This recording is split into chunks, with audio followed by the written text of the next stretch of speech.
Saharlik uchun mazali go'shtli non tayyorlaymiz. Ishni xamirdan boshlaymiz.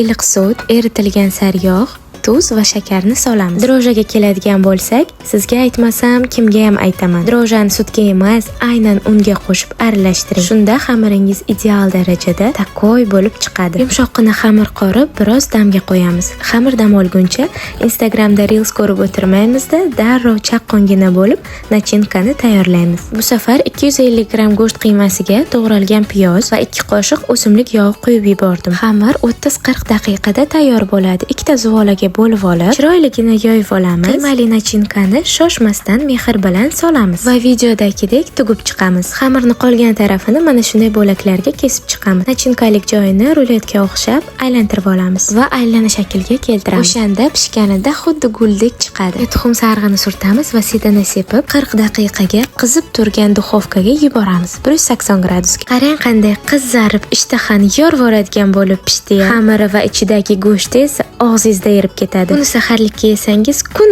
bo'yi to'q tutadi. Sahrangiz qilib obuna bo'lishni unutmang.